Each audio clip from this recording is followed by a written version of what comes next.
क्या है? तुम इतना बड़ा काम कर रहे हो तो मैं तुम्हें कुछ गुप्त दान देना चाहता हूं। अब गुप्त दान देना चाहता हूं? हाँ, बहुत अच्छी बात है साहब। तो एक काम करना, कल आप मेरे घर पर आ जाना और मैं गुप्त दान दे दूंगा तुमको, आ जाना हो। तब सब लोगों ने मिलकर, गांव के जो लोग थे, 2 4 8 लोग, बड़े बड़े अच्छे, सब उसके घर गए। तो उसने कहा अब मैं तुमको गुप्त दान देना चाहता हूँ, और गुप्त दान देना चाहता हूँ। तो उसने एक चेक फाड़ा और चेक उनको भर के और दे दिया।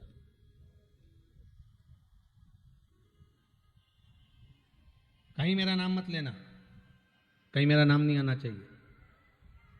उन्होंने चेक में रुपए वगैरह सब भर के और उनको दे दिया।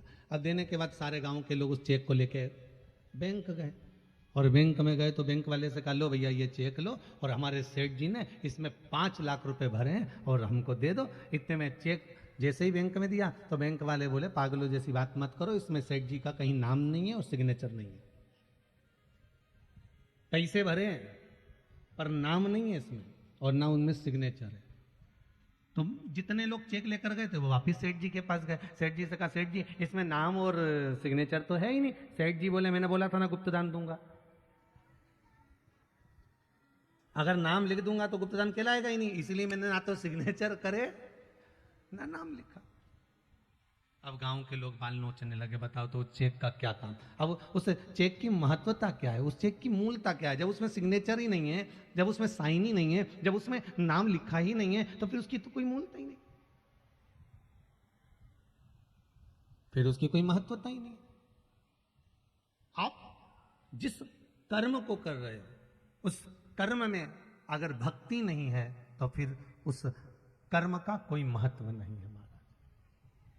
हम तो बार बार कहेंगे, अगर आपके यहाँ शादी का कोई फंक्शन है, शादी की सालगिरह है, जन्मदिन है, किटी पार्टी है, या आपके यहाँ कोई भी फंक्शन कर रहे हो, उसमें भले 5 भजन गाओ, ढोलक उठा ली, 5 भजन गा लिया, भले उसमें आप बैठ कर राम नाम गाओ, कृष्ण नाम गाओ, शिव नाम गाओ, तुम्हारी मर्जी पड़े जो गाओ, पर भले थोड़ा सा गाओ, पर उसमें तुम्हारा भक्ति का होना, भजन का होना, कीर्तन का होना, स्मरण का होना, नाम जाप का होना जरूरी है। आपके यहाँ किटी पार्टी हो रही है, माताएं इकट्ठी हुई हैं, तो आप 5 माताएं 10 माताएं, भले पूरी माताएं भजन ना गाए पर 4 5 तो गा सकती हो। और भजन भी ना गाओ तो हम तो कहेंगे कि एक मंत्र का स्मरण एक साथ में मिलकर करो, श्री शिवाय नमस्तुभ्यम। आप उस मंत्र का स्मरण करो।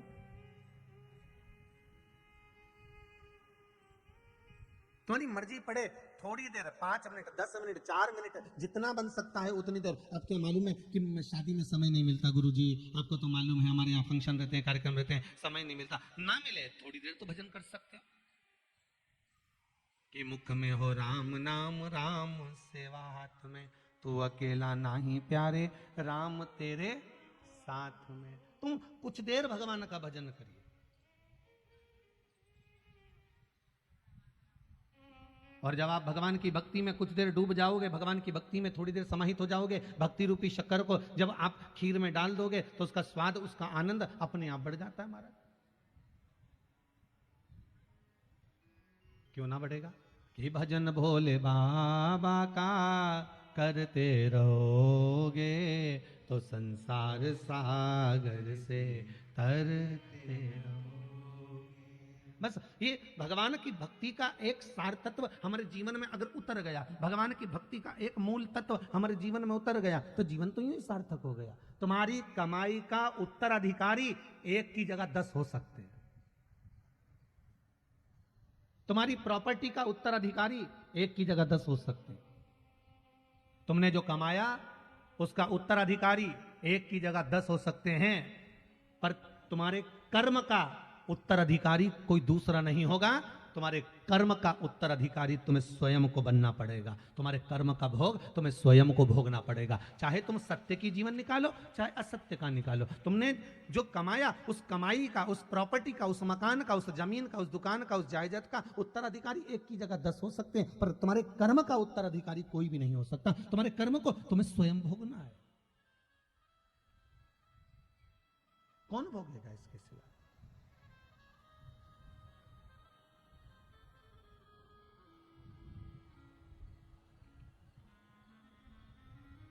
थोड़ा सा दुख, थोड़ी सी तकलीफ, थोड़ा सा कष्ट हमारे जीवन में आता है और हम रोते हैं, बिलखते हैं, हम यहां वहां भटकते हैं, हम भटक रहे होते हैं। पर जब सुख का भान हमारे जीवन में आता है, बहुत सारी संपदा हमारे जीवन में आ जाती है, बहुत सारा वैभव हमारे जीवन में आ जाता है, तो भी हम इतने फूल जाते हैं अहंकार में, इतने फूल जाते हैं हमता में, इतने फूल जाते हैं अकड़ में कि हम किसी साधारण से जीव को तो गिनते तक नहीं। हमारी अहमता इतनी बढ़ जाती है।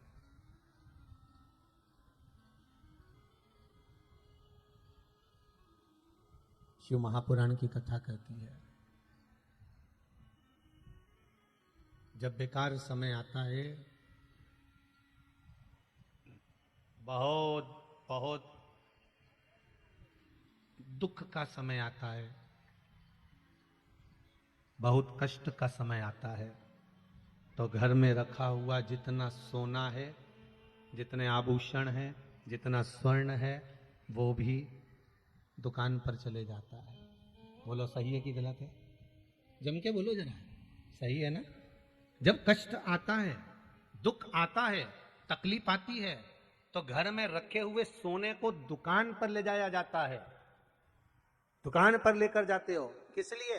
ये दुकान में दे दूंगा, ये सोने की दुकान पर दे दूंगा, थोड़ा सा धन मिलेगा, मैं घर में गुजारा कर लूंगा। जब कष्ट आया तो सोने को, रखे हुए सोने को दुकान तक लेकर गए हो। तो शिव महापुराण की कथा कहती है, इतनी समझ हर व्यक्ति में होती है कि कष्ट आने पर सोना दुकान पर चले जाता है, तो कष्ट आने पर मनुष्य भगवान तक क्यों नहीं जाता है? कष्ट आए तो भगवान तक जाओ ना। कष्ट आया तो सोना दुकान पर गया, थोड़ा सा पैसा मिल गया, 8-15 दिन, 20 दिन, 50 दिन, 25 दिन, 30 दिन निकल गए।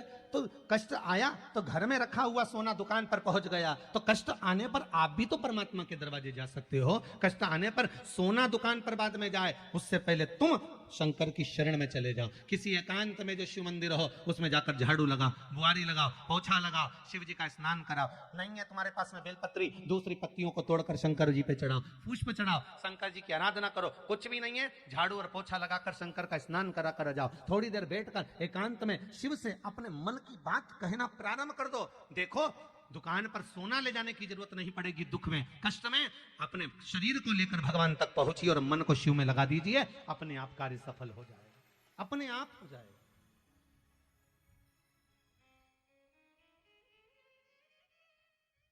अब इस मन को तो लेकर जा ही नहीं रहे।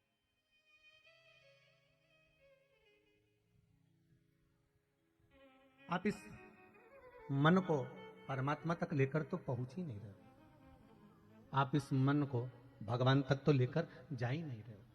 जो मन भगवान के पास में लेकर जाता है, भगवान उसको खाली कभी नहीं छोड़ता, कभी नहीं। तेरे दरबार की बाबा निराली शान देखी है, तुझे देते नहीं देखा, पर झोली भरी देखी है। कष्ट आए, सोना दुकान पर जाए, उससे पहले आप शंकर की शरण में चले जाओ। आप उसके चरणों में जाकर निवेदन करो, विनय करो, विनती करो, भोला सब दुख काट। बाबा से निवेदन करो, हे बाबा, हमारे जीवन में जितना दुख है, जितनी तकलीफ है, जितना कष्ट है, जितना बीमारी और रोग जो भी है, ये सब काट दीजिए बाबा। शिव शंकर जपो तेरी माला, भोले बाबा जपो तेरी माला, भोला सब दुख काटो। आओ से कहो एक बार, भोला सब दुख काटो। हम तेरी शरण में आए हैं शंकर, है त्रिकालदर्शी, है कैलाशी, है अविनाशी। कष्ट आता है तो सोना दुकान पर ले जाया जाता है, स्वर्ण को दुकान पर ले जाते हैं महाराज। कष्ट आया तो स्वर्ण दुकान पर ले गए। जीवन में कष्ट आए तो इस तन को और इस मन को भगवान शंकर के शिवालय तक ले जाओ।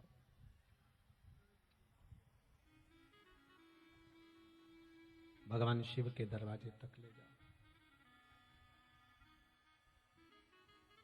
हम तो यहां तक कहेंगे शिव महापुराण के अंतर्गत, अगर आप स्वीकार करें तो बहुत अच्छी बात है, ना करें वो आपकी मर्जी। हम तो कहेंगे कि जीवन में अगर जरा सी भी तकलीफ आए ना, जरा सा भी कष्ट, जरा सा भी बीमारी, जरा सा रोग, जरा सा दुख, जरा सी तकलीफ आए, दुनिया के पास में पहले बाद में जाना, आप पहले शिव के पास जाना, आप पहले शंकर के पास जाइए।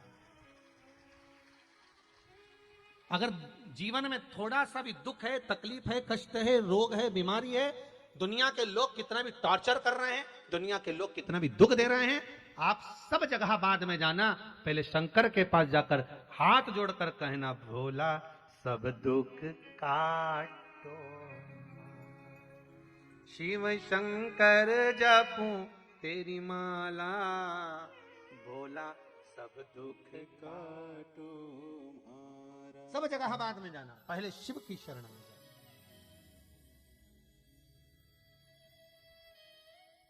और हमारी आदत भी तो बुरी है ना, इस आदत का क्या करोगे? सबसे पहले आपके घर में अगर तकलीफ आई तो आप सबसे पहले अपने रिश्तेदारों को फोन लगा के बोलते हैं, देख मुझे 2 लाख रुपए की जरूरत है, तू दे देगी क्या?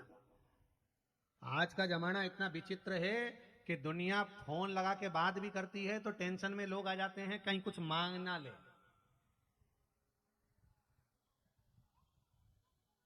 कहीं कुछ मांग ना ले, टेंशन में। वो तो कहीं कहीं का होता है अनभिज्ञ सा, जिसको टेंशन नहीं, जैसे होता है 2 व्यक्ति बात कर रहे थे, आपस में थोड़ा सा विवाद करने लगे, एक बोला पृथ्वी गोल है, एक बोला पृथ्वी चपटी है। अब वो दोनों लड़ रहे थे, वो बोला कि गोल है पृथ्वी, दूसरा बोला चपटी है। वहीं से एक व्यक्ति निकल कर जा रहा था, इन्होंने उससे पूछ लिया, भैया इधर आओ, क्या क्या बात है, ये बताओ कि पृथ्वी गोल है कि पृथ्वी चपटी है? उसने कहा, भैया देखो हम तो इस गांव के है ही नहीं। उसने कहा हम तो इस गांव के ही नहीं। अब बताओ ये कहीं ऊपर से आया था? अब उससे पूछा कि ये बताओ कि पृथ्वी गोल है कि चपटी है, तो क्या हम तो इस गांव के है ही नहीं, हम तो दूसरे गांवों के हैं। अरे भाई बता तो सकता, कोई कोई होता अनभिज्ञ सा, उसको कुछ चिंता नहीं रहती, वो तो शिव के भरोसे पर जीता है, शंकर के भरोसे पर।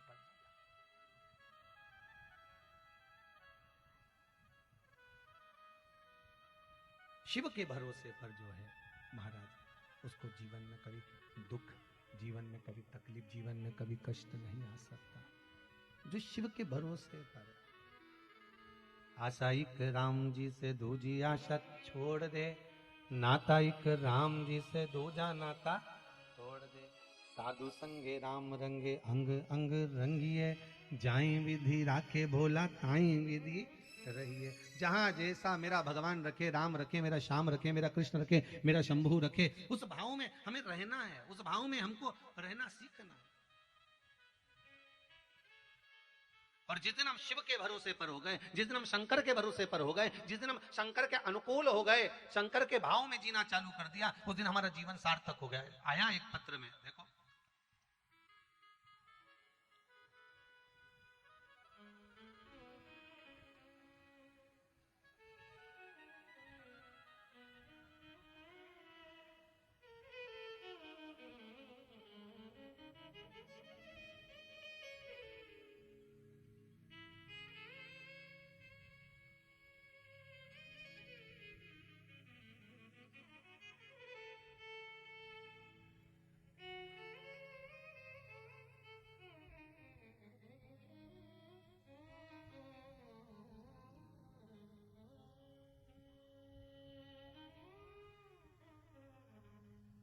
सेवन प्रसाद जी चतरा, निकिता देवी चतरा, झारखंड से आए आप।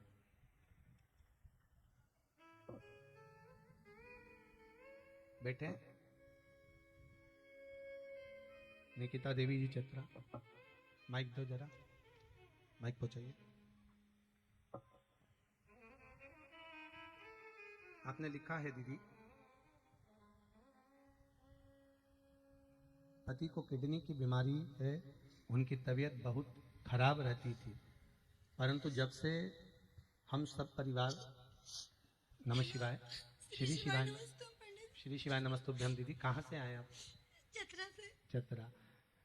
रोइए नहीं, बाबा ने अगर कृपा कर कर आपको यहाँ बुलाया है ना, तो बाबा की ही कृपा मानिएगा। हम तो कहते हैं अगर नसीब है पंडित जी, जो आपका हम कथा श्रवण कर रहे हैं पंडित जी।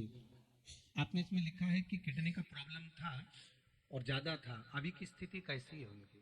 ठीक है पंडित जी। पहले से आराम है उनको? ठीक है। बाबा की बस यही कृपा बनी रहे। हम तो बाबा से ये विनती करेंगे कि बाबा और जल्दी से जल्दी उनको ठीक करे और शीघ्र अतिशीघ्र स्वस्थ हो। बाबा से यही निवेदन। श्री शिवाय नमस्तुभ्यम। बैठो बैठो बैठो विराजिए विराजिए। श्री शिवाय नमस्तुभ्यम। बाबा ने अगर कृपा करी है, हमने कहा था ना आपको कि शेर घाटी वालों पर भगवान की बड़ी कृपा हुई है। अगर बाबा ने करुणा करी है ना और यहाँ बुलाया है, तो शायद शेर घाटी के ही नहीं, पूरे बिहार क्षेत्र के सभी जीवों के उद्धार के लिए बाबा ने शिव महापुराण की कथा रखी। कहीं शिव की कृपा हुई। करुणा शिव करे महाराज। आपका भाव अगर निर्मल है और भगवान अगर कृपा करा हुआ है और उसने करुणा करी है, तो वो किसी भी रूप में आकर फल प्रदान करेगा। फिर कहेंगे सोना दुकान लेकर जाओ कष्ट के समय पर, वो अलग बात है, पर इस तन को, इस मन को शिव तक लेकर जाना, भगवान शंकर के दरवाजे लेकर जाना, भगवान शिव से विनय करने लेकर जाना, उनसे विनती कर।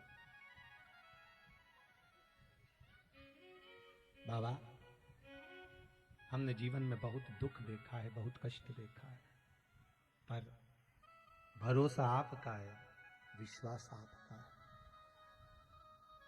और विश्वास और भरोसा यदि आपका है तो मुझे उम्मीद है डूबने नहीं दोगे। जैसे माता जगत जननी पार्वती जी ने तप करा, साधना करी बाल्यावस्था से, छोटी सी अवस्था में देवऋषि नारद सामने से आकर भगवान श्री हिमालय राज जी ने पूछ लिया देवऋषि नारद से, अरे नारद जी आप आए हो, मेरी बेटी का भाग्य बता दीजिए, मेरी बेटी की किस्मत क्या बोल रही है, मेरी बेटी का भाग्य क्या बोल रहा है, मेरी बेटी का भाग्य क्या कहता है, जरा बता दीजिए। देवऋषि नारद छोटी सी कन्या को देखकर, पार्वती जी को देखकर उनका भाग्य बताने लगे।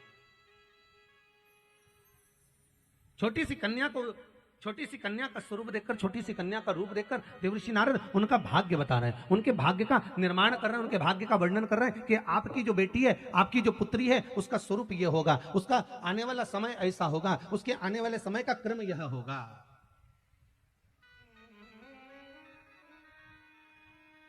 एक बात पहले भी कही, आज फिर कहते हैं, कमला कमला कमला, ढेर सारी कमला होगी पूरे शेर घाटी में, और शेर घाटी में क्या पूरे भारत में देखिए आप। बिमला बिमला बिमला, ढेर सारी बिमला होगी। रामकली रामकली, ढेर सारी रामकली होगी। भेरू भेरू, ढेर सारा भेरू होगा। बोलो है कि नहीं सही बात? राम राम, ढेर सारे राम। अब मालूम पड़े किसी ने अपना नाम धीरज सिंह रख दिया तो धीरज धीरज, ढेर सारे धीरज होंगे। नवीन नवीन, ढेर सारे नवीन होंगे, ढेर पड़े। अब तुम सुबह से उठी और सुबह से उठकर तुमने सबसे पहले अखबार खोला और अखबार खोलकर सबसे पहले उसमें राशि पढ़ी, और राशि पढ़ी तो क्या देखा, आज मेरी राशि में लिखा है कि मुझे आज ये मिलेगा। अब एक जैसी राशि तो ढेर सारी, बोलो सही है कि गलत है? ना जाने कितनों की राशि एक जैसी होगी, कितनों का नाम एक जैसा होगा, पर विचार करिए, किसी को तो सुख मिला, किसी को दुख मिला। सही है कि गलत है? ये क्यों मिला? जब राशि में लिखा हुआ है कि तुमको आज धन ज्यादा मिलेगा, संपदा ज्यादा मिलेगी, नौकरी मिलेगी, तुम्हारी उन्नति होगी, तुम्हारी तरक्की होगी, तुम्हारे यहाँ ऐसा होगा, जब राशि में लिखा है तो फिर होना चाहिए था। फिर हुआ क्यों नहीं? क्योंकि शास्त्र कहता है, भगवान की कथा कहती है, शिव महापुराण की कथा कहती है, ये अपनी जगह पर है। ऐसा नहीं है कि राशि देखने से होगा, नहीं होगा, पर शास्त्र कहता है राशि के साथ में व्यक्ति को अपना कर्म भी करना पड़ेगा। कर्म जरूर है, व्यक्ति को कर्म भी करना पड़ेगा।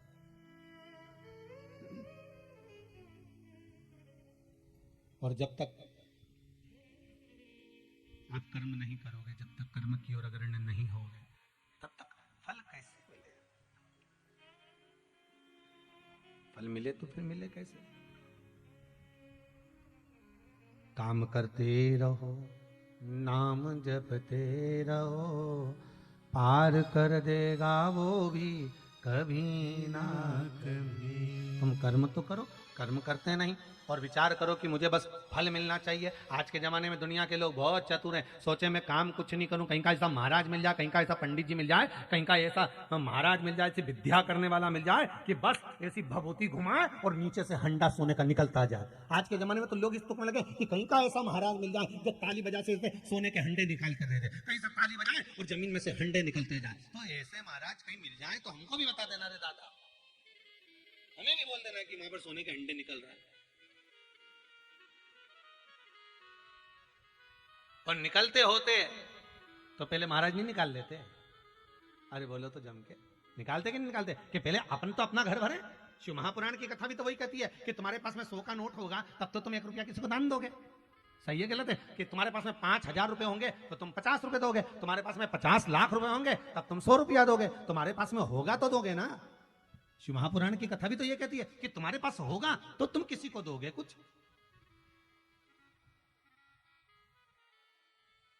अब दुनिया के लोग कहें कि हमको कैसा महाराज मिल जाए जो सोने के हंडे निकाल दे, पर गीता जी में भगवान कृष्ण ने कह दिया कर्म प्रधान है, काम करिए, तुम कर्म करते रहिए, फल की इच्छा मत रखना, तुम काम में लगे रहना, फल देने की जवाबदारी मेरी है, मैं तुरंत तुमको निकाल कर दे दूंगा। कर्म तो करना पड़ेगा, काम करो ही नहीं और हाथ पैर हिलाओ नहीं, और क्योंकि मैं तो बस कहीं ना कहीं से मिल जा नहीं।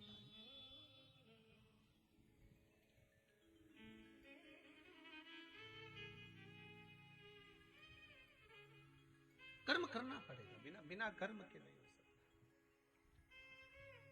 अब करो।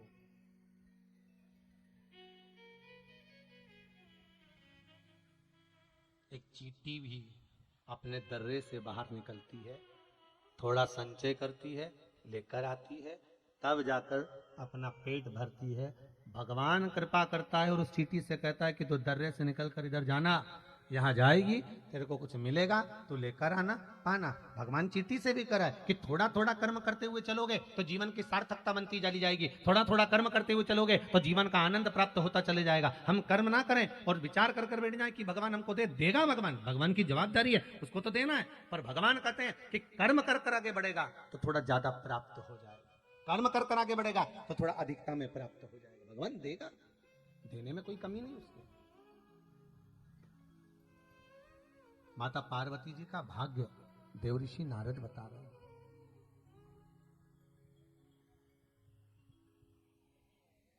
माता पार्वती जी का भाग्य देवऋषि नारद बता रहे हो। देवऋषि नारद ने कहा इनको जो पति मिलेगा, नग्न वेशधारी, भस्मी रमाने वाला, जटा जूट बांधने वाला, ऐसा इनको पति मिलेगा। पार्वती जी की माता मैनावती की आंख में जल भर गया, रोने लगी कि मेरी बेटी का भाग्य ऐसा है कि इसको जो पति मिलेगा ऐसा मिलेगा, तो इससे तो अच्छा मैं बेटी का विवाह ही नहीं करूंगी, इससे तो मैं बेटी का विवाह ना करूं।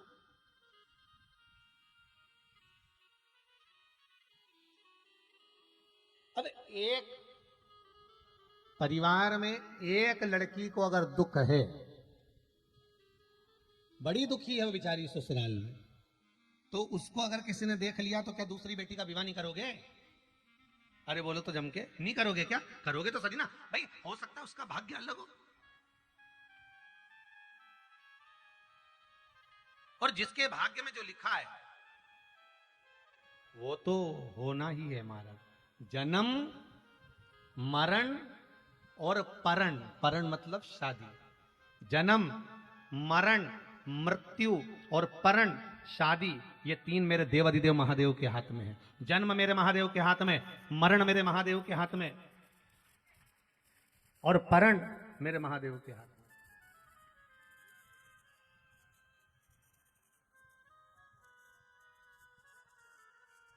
जन्म, मरण, परण 3 मेरे देवाधिदेव महादेव के हाथ में,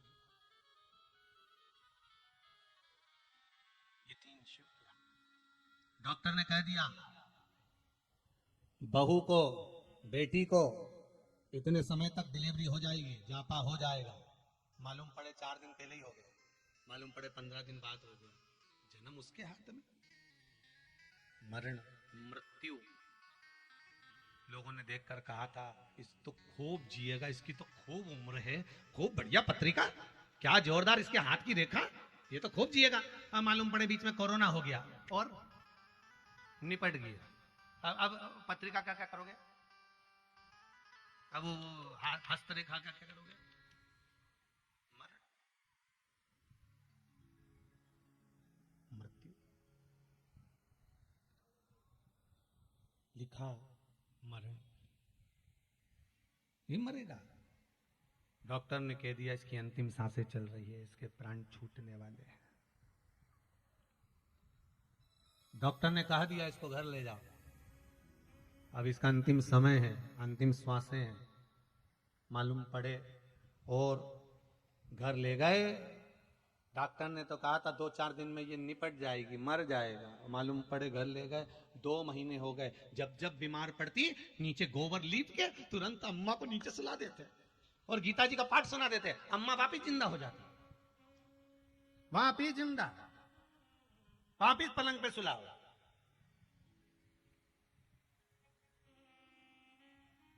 फिर अम्मा बीमार पड़ी, फिर नीचे सुला दिया, फिर जिंदा।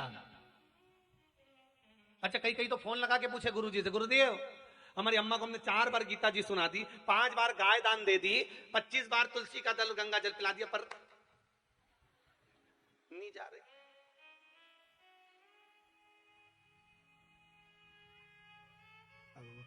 भगवान से तो पूछो कि क्यों नहीं ले जा रहे। भगवान बोले कभी नीचे भजन नहीं करा, नीचे मृत्यु लोक में कभी भजन नहीं करा, नाम जाप नहीं करा, मंत्र जाप नहीं करा, स्मरण नहीं करा, कैसे लेकर जाओ?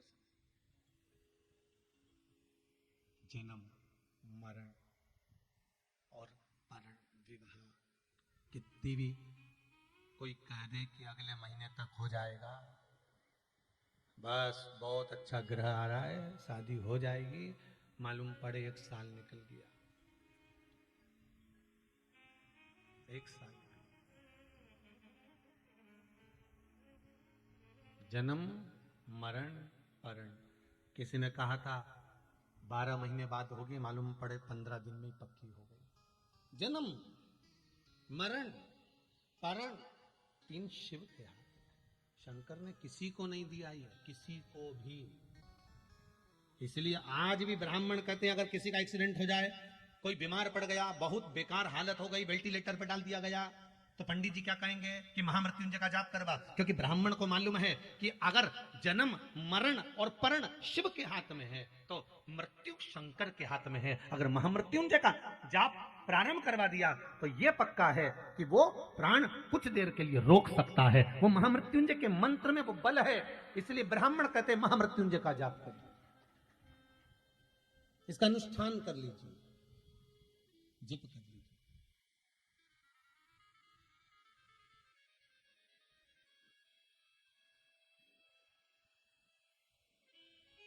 उस जप को धारण कर लीजिए। पर एक बात आपसे हम कहना चाहेंगे, थोड़ा सा भले आपको बुरा लगे चाहे भला लगे, जितने श्रोता टीवी के माध्यम से सुन रहे हो, आस्था के माध्यम से सुन रहे हो, चाहे फेसबुक यूट्यूब पर श्रवण कर रहे हो, सबसे हमारा एक ही निवेदन है, इस बात को ध्यान में रखना कि आज के समय में एक नया फैशन निकल गया है कि मोबाइल में महामृत्युंजय मंत्र डाल दिया जाता है और चलते फिरते खाते पीते महामृत्युंजय मंत्र बजता रहता है। या गायत्री मंत्र आपने अपने मोबाइल में डाल लिया, हनुमान चालीसा आपने अपने मोबाइल में डाल ली, चलते फिरते खाते पीते आप वो जप रहे हैं। पर शिव महापुराण की कथा कहती है महामृत्युंजय वो मंत्र है जिस मंत्र के बल पर स्वयं भगवान शंकर सामने आकर खड़े हो जाते हैं मृत्यु को जीतने के लिए। और उस मंत्र को आप गलत काम कर रहे हो, उसमें भी बज रहा है, रिंगटोन में चालू कर दिया है, मालूम पड़े सोच कर्म के लिए बैठे हो, कहीं वॉशरूम में गए हो, कहीं मुंह धो रहे हो, उल्ला कर रहे हो, गलत किसी से झूठ बोल रहे हो, बात कर रहे हो और वो मंत्र तुम्हारे मोबाइल में बज रहा है, उसका दोष तुमको सहन करना पड़ेगा, उसका कष्ट तुमको सहना पड़ेगा, कोई दूसरा नहीं सहेगा। मंत्र का प्रयोग, मंत्र का उपयोग आप करो, मना नहीं है, परंतु उस मंत्र का प्रयोग जब आपको लगे कि मुझे इस मंत्र की जरूरत है तब उस मंत्र को छोड़ा जाए। भगवान राम के उस तरकस के अंदर कितने बाण थे, पर भगवान ने समय समय पर छोड़े कि हाँ अब इस बाण की जरूरत है, छोड़ दिया जाए, अब इसकी जरूरत है, छोड़ दिया जाए, अब इसकी जरूरत है, छोड़ दिया जाए। लक्ष्मण जी ने बार बार भगवान राम से कहा, 1 मिनट में निपटा दो इस रावण को। भगवान कहते नहीं, पहले छोटे छोटे बाण छोड़े जाएंगे। डॉक्टर भी अगर टेबलेट देता है, डॉक्टर भी दवाई देता है, तो पहले छोटी छोटी देता है कि हाँ ये काम कर जाएगी, ये काम कर जाएगी, ये काम कर जाएगी। जब इतने mg की काम नहीं करती, 60 mg, 70 mg, 200 mg की काम ना करे, फिर 500 mg पर पहुंचता है कि हाँ अब ये दवाई काम करेगी। 500 से फिर आगे बढ़ेगा, 550 mg की, 600 mg की दे दो।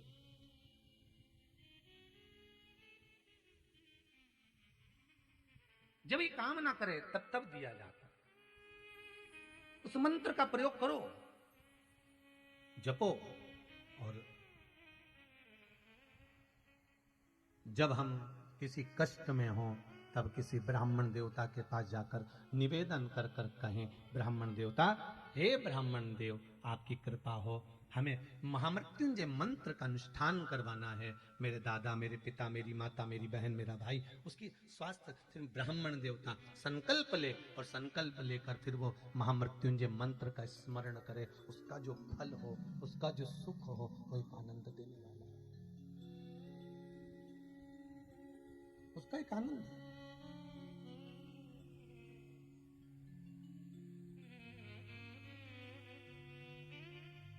जीवन की शरणागति का पथ है,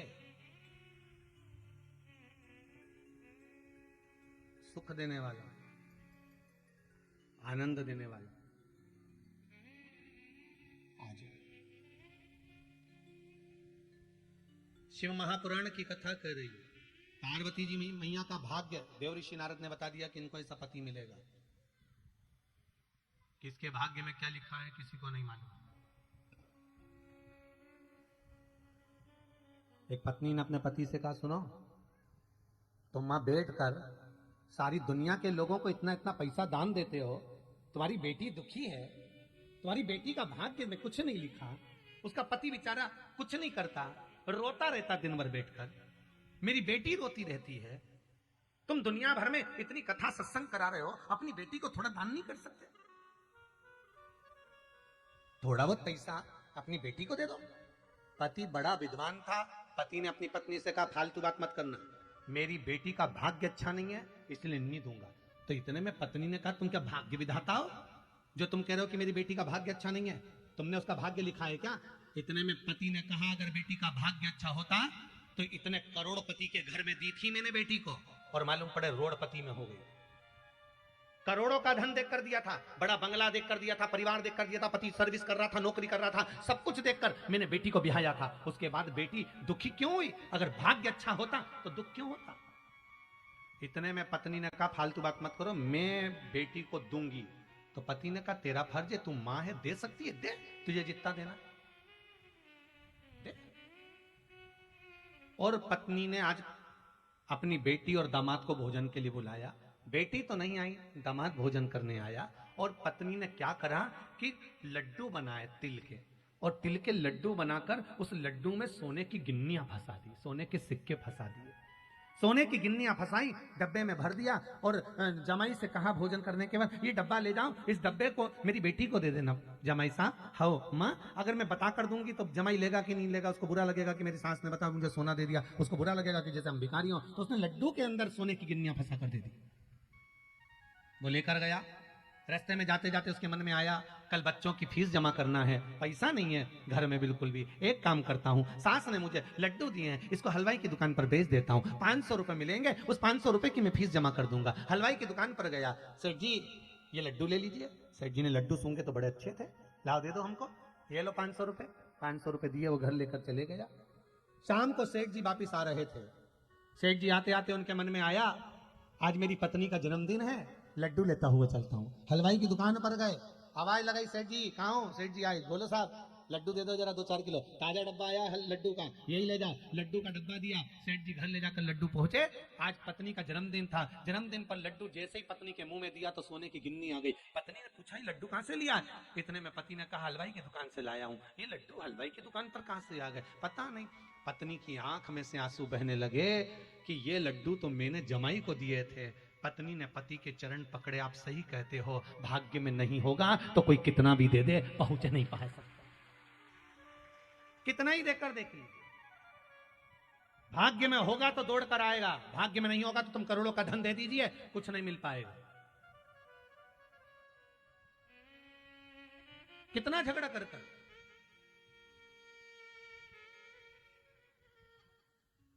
भाग्य में हो क्यों ना मिले।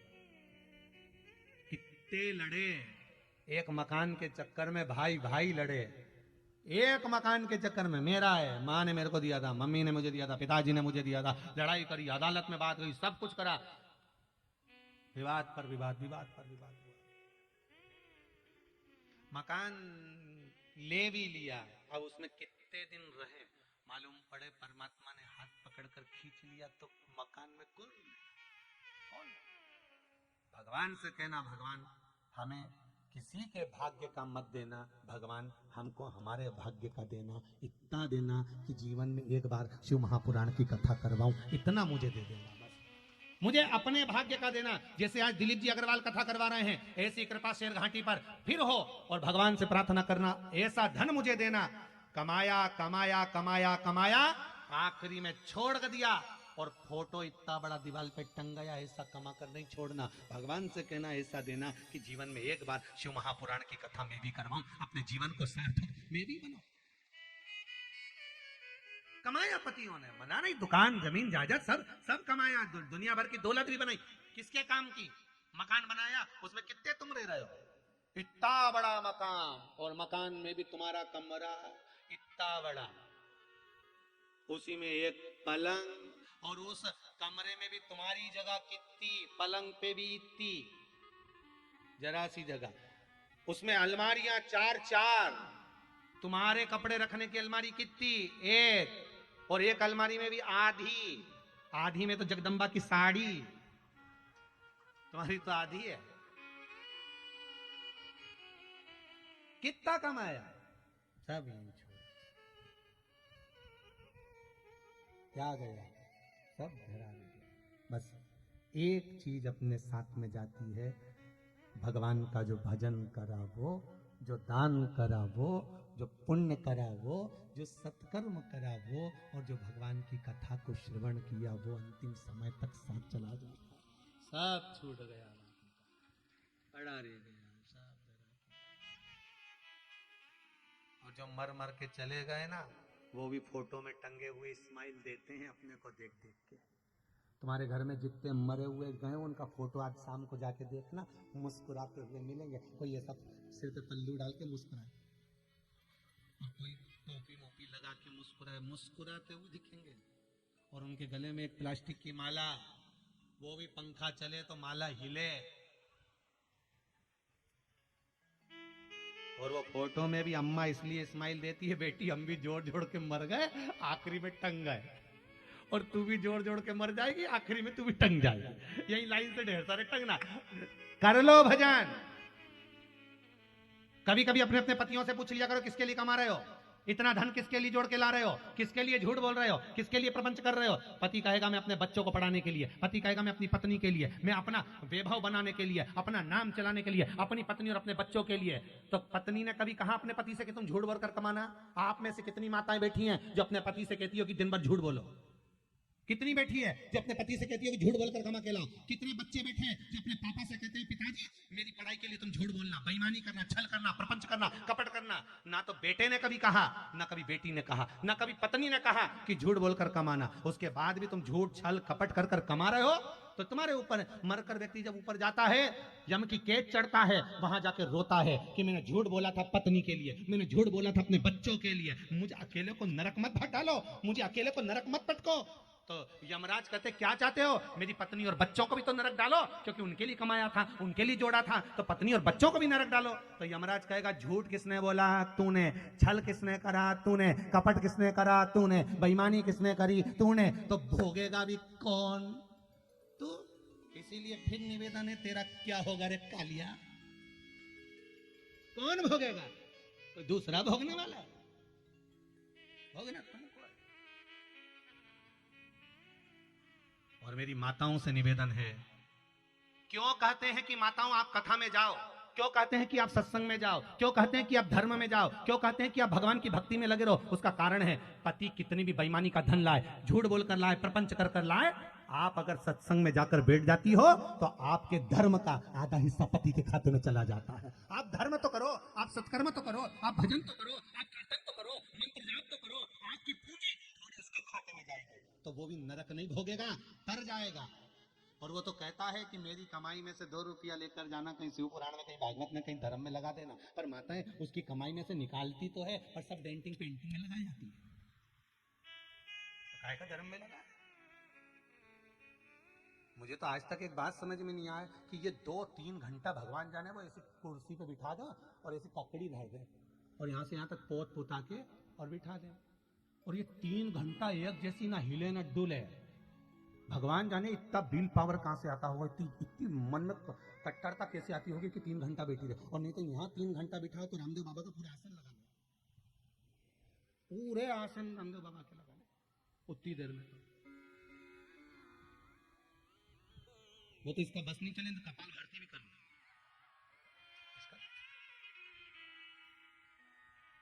भगवान जाने का 3 घंटे तक बैठी, फिर वो धागा ले आई, नोचती रही भगवान राम। 2 घंटे तक कांच के सामने पेंसिल से, अच्छा कई बार वो पेंसिल से मुंडा देखे तो ऐसा लगे जैसे भगवान कृष्ण सृष्टि देख रहे हैं। डब्बा वाले भगवान, इधर से नीली, इधर से कत्थई, भगवान।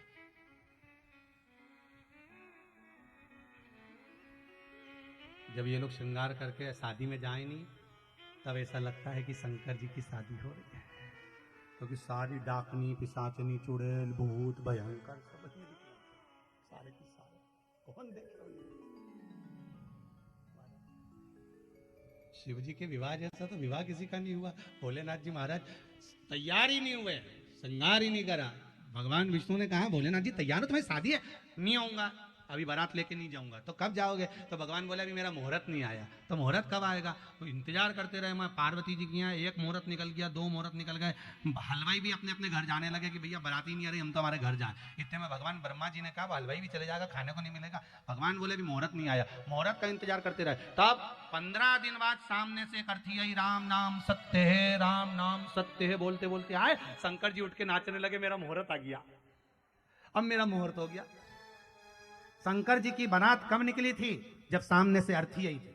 जैसे ही अर्थी आई, मुर्दा में आग लगाई, आग लगाई। शंकर भगवान मन में सोचे मेरा पाउडर का डब्बा तैयार, और उन्होंने पाउडर माउडर लगा के जो तैयारी करी और तैयारी करी और बारात निकली। आज भी नियम है, शिव जी की बारात निकली थी, सामने से अर्थी आई थी, तब शंकर की बारात निकली थी। हिंदू धर्म की रीति है, आज भी आप कोई अच्छा काम करने जा रहे हो, सामने से अगर मुर्दा आता दिख जाए, अर्थी आती दिख जाए, समझ लेना तुम्हारा काम सफल हो जाएगा, तुम्हारा कार्य सफल हो जाएगा, समझ लेना।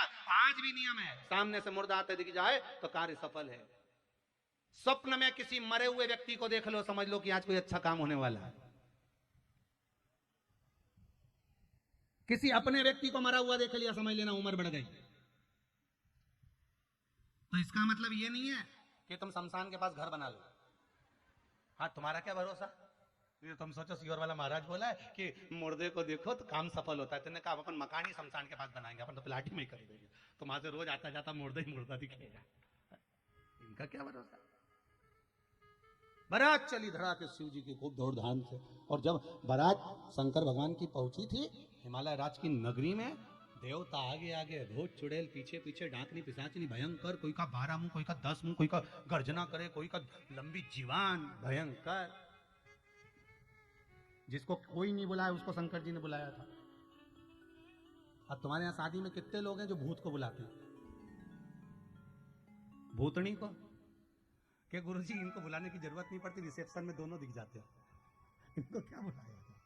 ये रिसेप्शन में दोनों दिखे, इन्हें बुलाने की जरूरत क्या? भयंकर स्वरूप।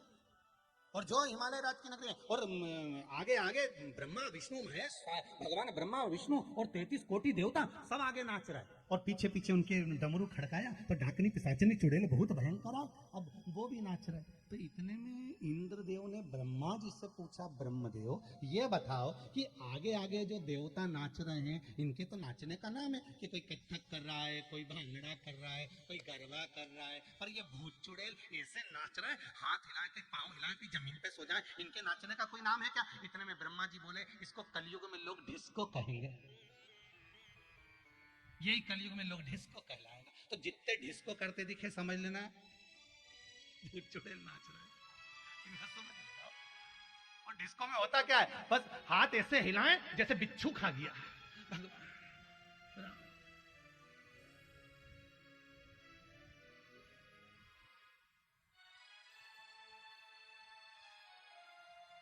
अरे यहाँ तो ठीक है,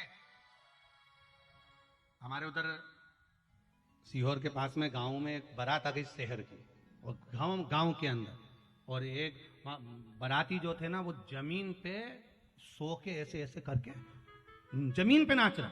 तुमने भी देखा होगा, ना जाना कहाँ का डांस, वो जमीन पे नाच रहा। तो हमारे एक परिचित थे, तो उनकी माता जी को लगा कि इसको बेचारे को मिर्गी आ गई, तो वो तो जमीन पे सो के नाच रहा, तो वो अंदर से सड़ा हुआ जूता लिए, वो सब तो नाचने में लगे, वो जमीन पे ऐसा ऐसा ऐसा करे, अब अंदर से जाके जूता ला कर सुना दिया। अब दूल्हे का जो बाप था वो नाचते नाचते आके बोला, ए आंटी वो मिर्गी नहीं है, नाच रही है। अब उसकी अम्मा ने जूता ही मुंह में दिया धर के, ऐसा नाच, नाच ऐसा नाच, ये नाच। बारात पहुंची हिमालय राज के दरवाजे पर, बड़ा एक आनंद था हिमालय राज की, एक आनंद बड़ा समाया हुआ था।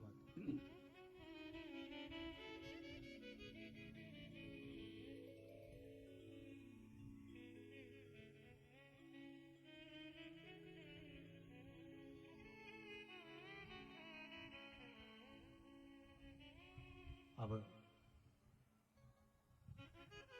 राम जी के विवाह में और शिव जी के विवाह में एक अंतर है। राम जी के विवाह में पहले भावर हुई थी, फिर भोजन हुआ था।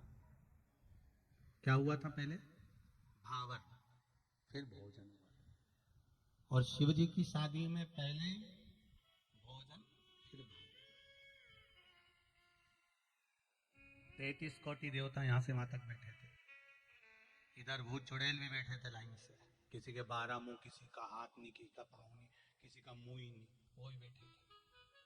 पत्तल लगाने वाले आ गए, देवताओं को पत्तल लगाई, इधर आए, एक के 12 मुंह थे, उससे पूछा दादा पत्तल कितनी रखूं?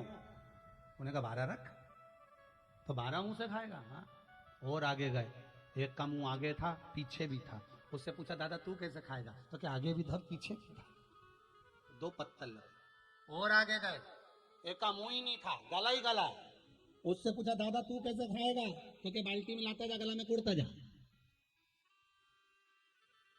बेरोजगारी करने वालों की आफत है। सारे के सारे उठे, हिमालय राज के पास गए, हिमालय राज देवऋषि नारद के पास गए। नारद जी ने कहा क्या बात है महाराज, ये बारात नहीं जिमाई जा रही, क्या करें? नारद जी ने कहा घबराओ मत, देवता बैठ के जिम रहे हैं ना, इनको जिमने दो पंगत में, और ये इन भूत चुड़ैल के लिए यहाँ से वहां तक टेबल लगा दो, और इनको एक एक हाथ में प्लेट दे दो, और एक एक चम्मच दे दो, और इनको पूरे ग्राउंड में छोड़ दो, खाने दो इनको। ठीक है, इतने में सबको प्लेट चम्मच दे के ग्राउंड में छोड़ दिया। अब छोड़ने के बाद इंद्रदेव ने ब्रह्मा जी से पूछा, ब्रह्मदेव ये बताओ देवता बैठ के जिम रहे, इनके जिमने का नाम क्या है? तो ब्रह्मा जी बोले इसको पंगत कहते हैं। ठीक है, ये भूत चुड़ैल खड़े खड़े खा रहे, इनके खाने का नाम क्या होगा? भगवान ब्रह्मदेव बोले कलयुग में लोग इसको बफेट कहेंगे, यही बफे कहलाएगा कलयुग में। जो भूत चुड़ैल ने उस समय खाया था, समझ गए? आज के जमाने में सब खा, जो उस समय खाया था, अंतर। तो भाग्य लिखा, ये जो जहां लिखा है भाग्य, वो लिखा। और मुख से बम बम बहुत।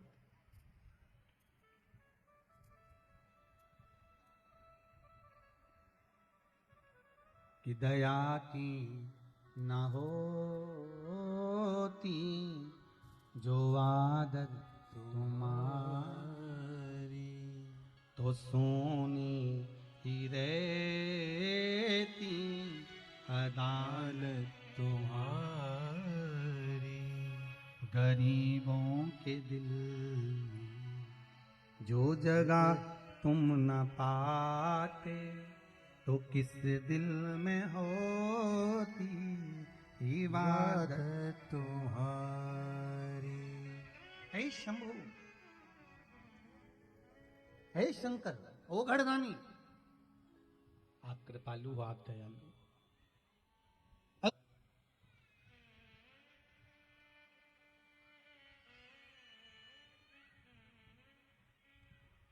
इन्होंने लिखा है श्री निर्मला जी अग्रवाल, फुसरो, बोकारो से हैं, फुसरो बोकारो से।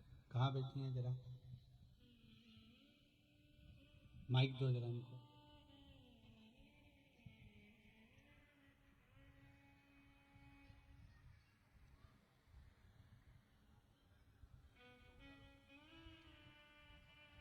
एक बीमारी छोड़ की हो गई थी इनको, दिल्ली में भी इनका इलाज करवाया गया। जी श्री शिवाय नमस्तुभ्यं। शिवाय नमस्तुभ्यं। जी कहाँ से, फुसरो से आए हैं? फुसरो से आए हैं सर बाबा, और दिल्ली में इलाज कराए हैं तो बोल दिया डॉक्टर के 1 महीना के अंदर स्टेन लगाने के लिए। अच्छा। हमने बोले कि नहीं, सारा परिवार हमको बोले कि डलवाना है। हम कहीं नहीं, हम कथा लिए हुए हैं, डलवा लेंगे तो कथा हम कैसे करवाएंगे जी। हमको बाबा से कथा करवाना है, कथा करवा लेंगे तब हम डलवाएंगे। 2 साल हो गया अभी तक हम नहीं डलवाए। जरूरत तो नहीं है, बाबा ने बड़ी जरूरत कृपा नहीं है, बाकी आगे बाबा से दुआ है कि हम अच्छे बाबा रहें। कृपा करे, बाबा ने अगर इतना निभा दिया है, शिवाय नमस्तुभ्यं। श्री शिवाय नमस्तुभ्यं, तो जरूरत नहीं पड़ेगी। हर हर महादेव। बाबा की कृपा रहे, शिव ओघड़दानी है, त्रिकालदर्शी है, कैलाशी है। आपका विश्वास, आपका भरोसा अगर शिव के प्रति है तो फिर कुछ मत सोचिए। फिर निवेदन करूंगा, एक बार डॉक्टर भी कह देते हैं कि अब हमारे हाथ में नहीं है, अब उसके हाथ में। बोलो सही है? मतलब डॉक्टर को भी मालूम है कि एक बड़ा डॉक्टर और बैठा हुआ है, एक और बैठा, उसको भी ये मालूम है कि अभी ये अब मेरे हाथ में नहीं तो उस परमात्मा के हाथ में। देवऋषि नारद ने कहा, इस बेटी का जो भाग्य है ये बड़ा विचित्र है। मैनावती कहती हैं कि मैं बेटी नहीं भी आऊंगा, मैं बेटी नहीं भी आऊंगा।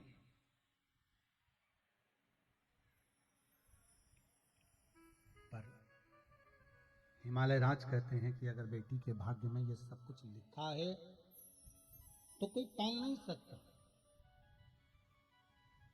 एक निवेदन आप सबसे करेंगे, दुख है ना थोड़ा सा अगर आपके जीवन में, शिव जी को आप जल चढ़ाना चालू कर दीजिए।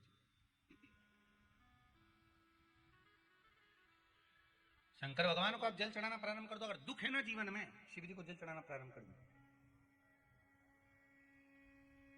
और एक निवेदन और करेंगे, अगर दुख समाप्त ही नहीं हो रहा है, कोई बीमारी एक पूरी होती है दूसरी लग जाती है, दूसरी बीमारी पूरी होती है तीसरी लग जाती है, तीसरी बीमारी पूरी होती है चौथी लग जाती है, कुछ प्रॉब्लम चली रही है, तो एक जल के पात्र में जल लीजिए, कलश लोटा पानी का भर लीजिए और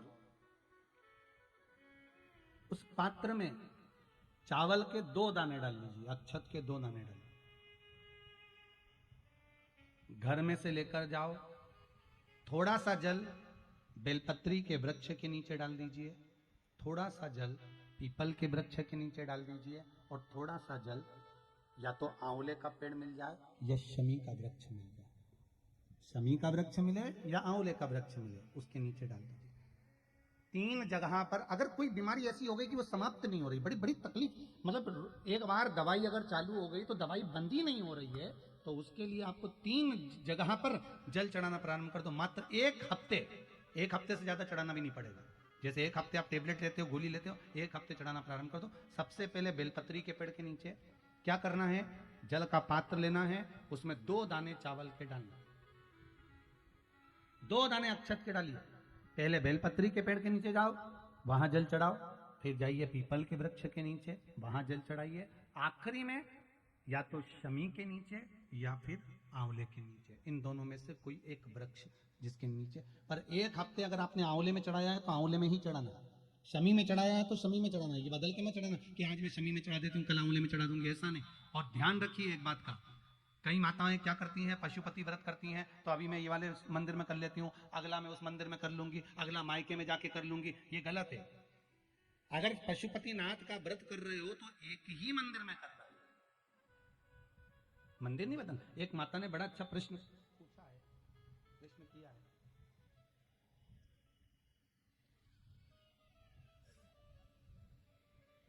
पंडित श्री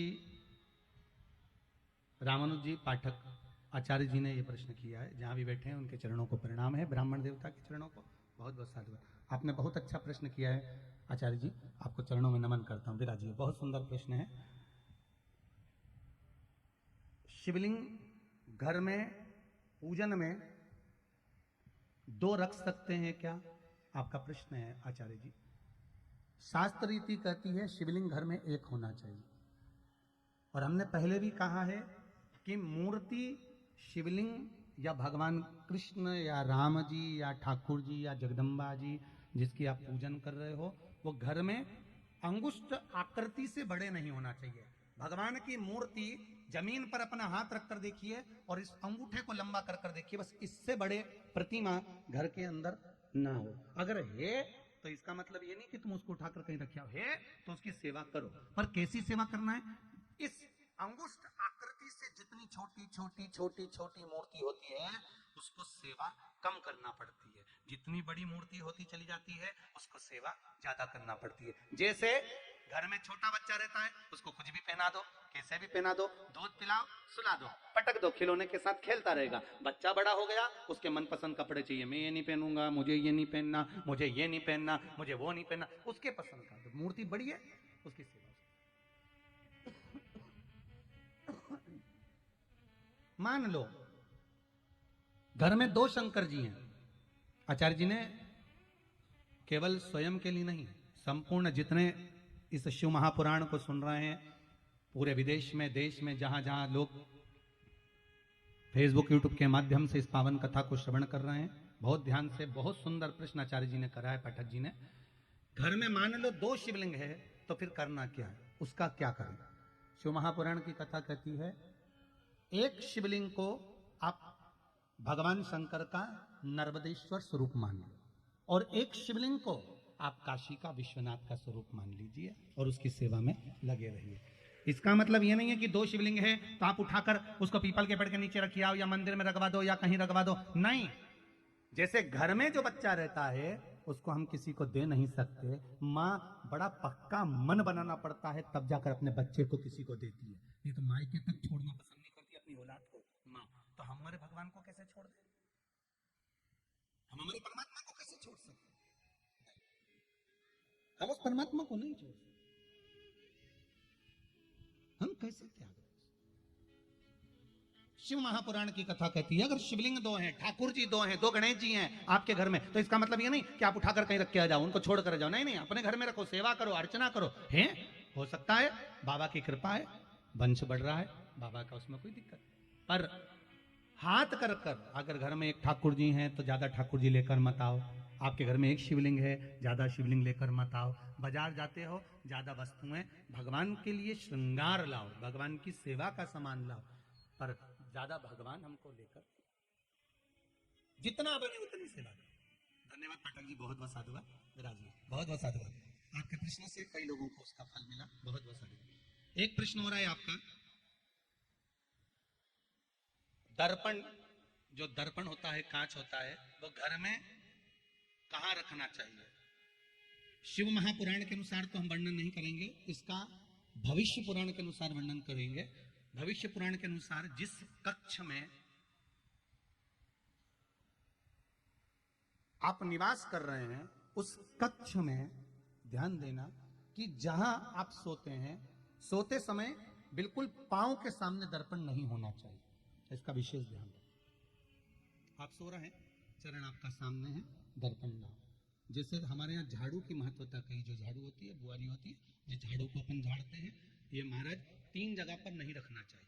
कितनी जगह पे नहीं रखना है? 3 जगह। पहला, जिस कमरे में पति पत्नी दोनों सोते हों उस कमरे में झाड़ू कभी मत रखना, क्योंकि पति पत्नी में क्लेश बना ही रहेगा, आपस में प्रेम स्नेह नहीं रहेगा।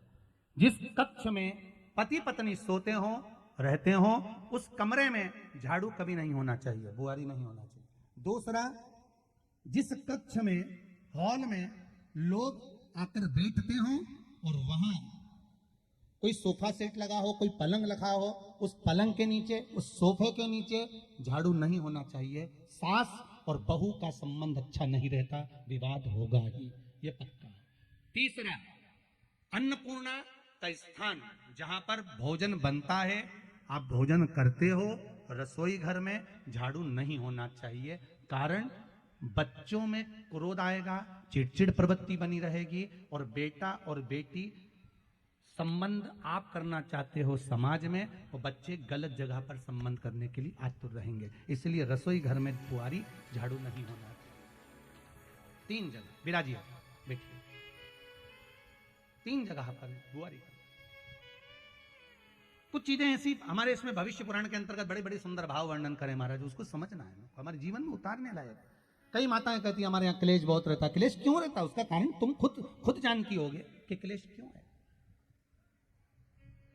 और ऐसा नहीं है, आप में से कई माताओं ने अभी जो कथा कही, इसमें आपको लगा होगा कि हम झाड़ू कहाँ रखते हैं, हमारी झाड़ू रखने की जगह कहाँ है, आपको स्मरण होगा, और उसको आप स्वीकार भी करते होंगे भीतर से कि हाँ, हम सास बहू का झगड़ा क्यों हो रहा है, पति पत्नी में प्रेम क्यों नहीं है, बच्चे सुनते क्यों नहीं है। उसका कारण है 3 जगह पर कहीं ना कहीं झाड़ू आप रख रहे हो, ये पक्का है। अब तुम किसी पंडित जी से जाके पूछो साहब मेरे घर में शांति नहीं है, तो पंडित जी ये कहेंगे कि तुमने झाड़ू गलत जगह रखी है। वो तो पाठक जी को धन्यवाद दो कि उन्होंने प्रश्न अच्छा कर दिया और उसमें ये उत्तर निकल गया और प्राप्त हो गया आपको, तो उनको धन्यवाद।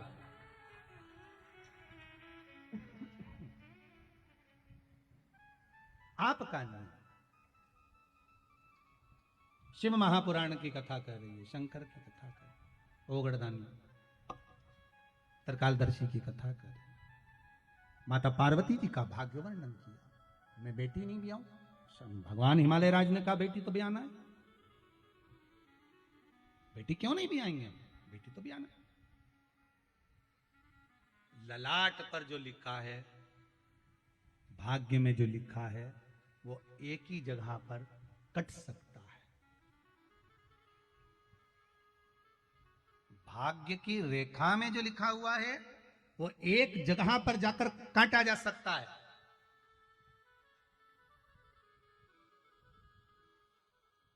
कहा तो कहा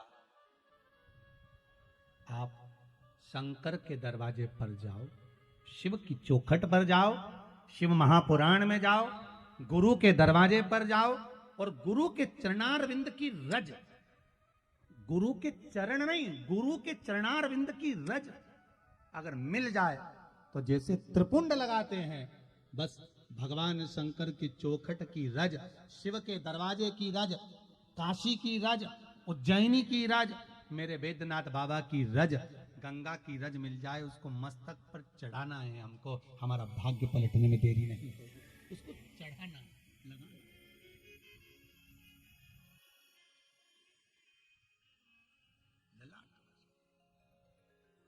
शंभो शरणे पड़ी, मांगू घड़ी रे घड़ी, दुख का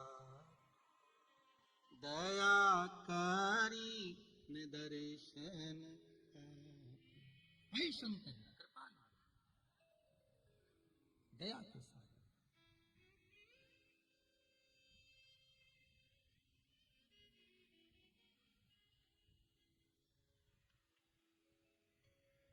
कुछ कदम चलकर भगवान के द्वार जाना चाहिए, जहां सदगुरु मिल जाए, गुरु मिल जाए, उसके चरण की रज, मस्तक चढ़ाना चाहिए। माता पिता,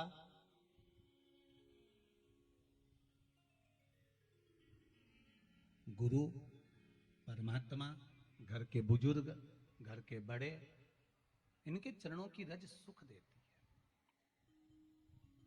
सुख देती है। इसलिए पहले भी कहा है कि माता पिता के चरणों का एक आनंद ही दूसरा है।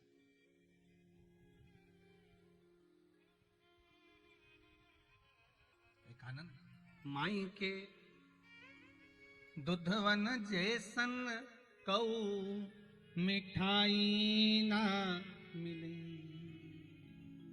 सब कुछ मिल जाता है दुनिया में, पर माई ना मिले।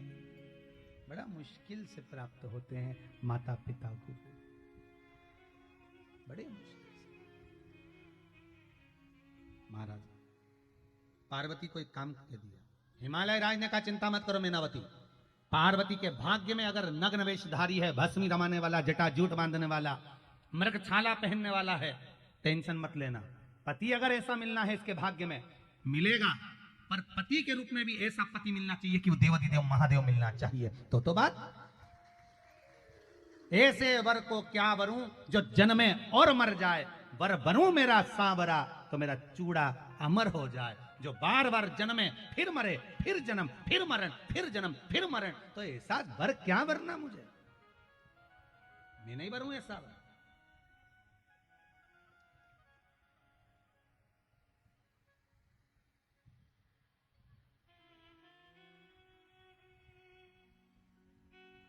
कोई वर भी ऐसा वरूं मैं कि वो अमर हो। पार्वती जी से कहा कुछ मत करते रहे, भाग्य में अगर गलत लिखा है ना तो शंकर जी का भजन कर। उसने क्या करा, मां पार्वती ने भगवान अपने पिताजी से सीखा, अपने पिता से कहा मुझे क्या करना है, शिवलिंग का निर्माण कर, बना शंकर जी का शिवलिंग और कर पूजन। और शिवलिंग का निर्माण करती थी माता पार्वती जी और पूजन करती थी।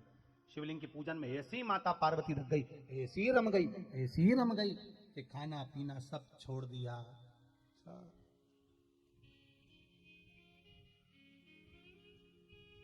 कुछ भी नहीं खा रही। पार्वती जी का व्रत था, खाना पीना सब छोड़ दिया था, कुछ नहीं खाती थी, फिर भी चुप रहती थी।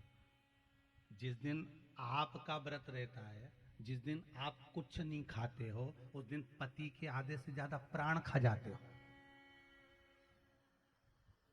कितनी बार फोन लगा रही हूं, बाजार से थोड़ा सा केले लिया ना,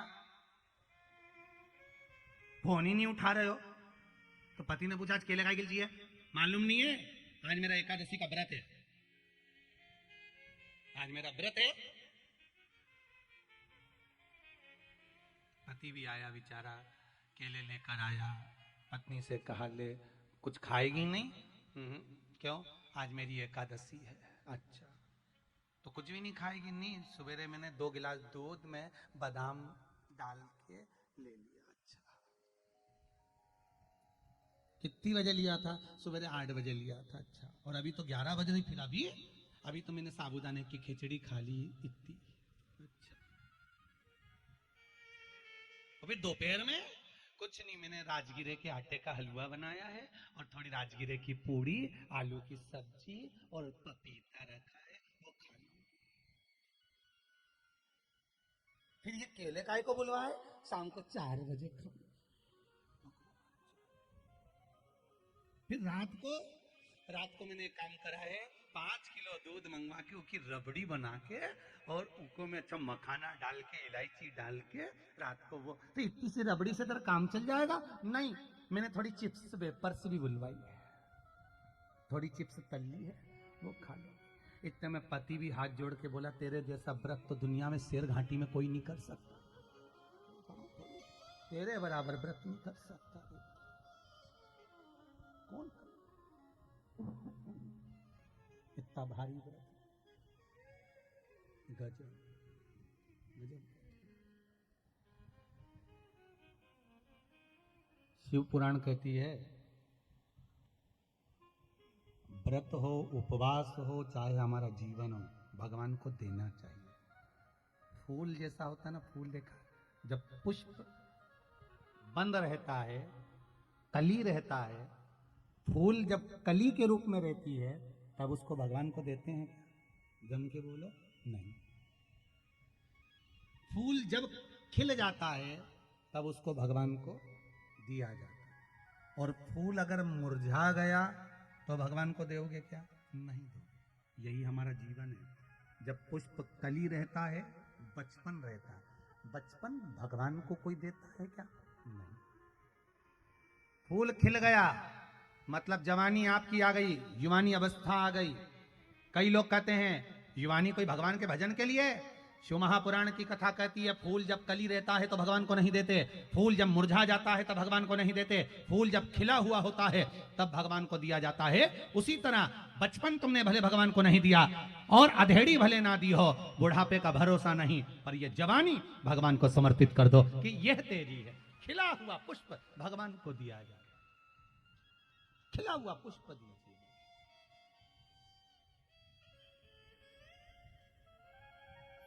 पर हमारी आदत बुरी है ना, सबसे बेकार आदत तो हमारी है। घर में सबसे पहली रोटी किसकी बनती है? जम के बोलो जल्दी से, हैं? आवाज नहीं आई, जरा दमदारी से बोलो। गाय की। सबसे पहली गाय की रोटी बनी, रोटी बन के प्लेटफॉर्म पे रखी रही, वहां से उठी डब्बे पे रखी रही, डब्बे पे से उठी फ्रिज पे रखी रही, फ्रिज पे से उठी अलमारी में रखी रही। गाय आई 3 बजे, 2 बजे, 12 बजे, 1 बजे, 4 बजे, तब गाय के मुख में गई। सबसे पहली बनी थी, सबसे आखिरी में गई। सही है कि गलत है? सबसे रोटी जब कल्ली हो गई, गल गई, बेकार हो गई, चींटी पड़ गई, पानी गिर गया, तब वो गाय के मुख में गई। अगर ताजी रोटी गाय को दे देते तो तुम्हारा कुछ बिगड़ जाता क्या? नहीं, पर नहीं दी। उसी तरह जब बचपन अच्छा था भगवान को नहीं दिया, जवानी अच्छी थी भगवान को नहीं दी, अधेड़ी अच्छी थी भगवान को नहीं दी, आ गया बुढ़ापा, रोटी गल गई, मुंडा का सारा सोफा सेट निकल गया, खिड़कियां खराब हो गई,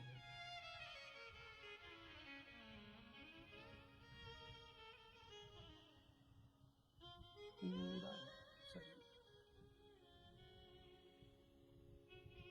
पूरा। अब क्या कह रही? बेटा मुझे शिव पुराण में ले चल। आजकल के बच्चे कुत्तों को घुमाना पसंद करे पर बुढ़ा बुढ़ी को नहीं। कौन घुमाए तुमको? कौन ले जाए? आज की औलाद कुत्तों को घुमाना पसंद करे पर बूढ़े बूढ़ी को नहीं ले जाए। कौन ले जाए इनको? इसलिए निवेदन है, बचपन गया जाने दो, जवानी गई जाने दो, अधेड़ी गई जाने दो, पर बुढ़ापा मत बिगड़ने देना। बुढ़ापा बिगड़ गया तो जीवन नरक हो जाएगा। अभी भी कुछ नहीं बिगड़ा, ट्रेन अपने स्टेशन पे खड़ी है, इसलिए श्री शिवाय नमस्तुभ्यम जपते रहो, शिव का भजन करते रहो। जीवन का कोई भरोसा नहीं, कोई भरोसा नहीं।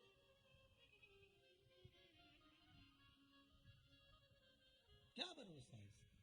साथ देती नहीं ये किसी का, क्या भरोसा है इस जिंदगी का, क्या भरोसा है इस जिंदगी का, क्या भरोसा है इस जिंदगी का। भजन करो।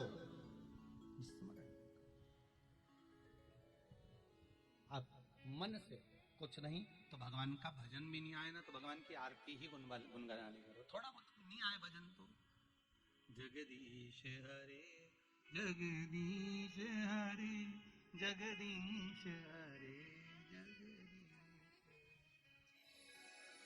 भाव सुनो, जो मन में है, जैसा कुछ नहीं तो आरती जय जगदीश हरे स्वामी जय जगदीश हरे, भक्त जनों के संकट, दास जनों के संकट क्षण में दूर करे। ओम जय जय जगदीश हरे। मात पिता तुम मेरे शरण गऊ। मैं किसकी। एकांत में जब बैठ गए, कोई नहीं अपने पास में, भगवान से जब बात कर रहे हो, दिल की डोरी उस परमात्मा से जोड़ रहे हो, तब कह दिया मात पिता तुम मेरे शरण गऊ मैं किसकी, तुम बिन शिव बिन और न हरि बिन और न दूजा, मैं आस करूं मैं किसकी।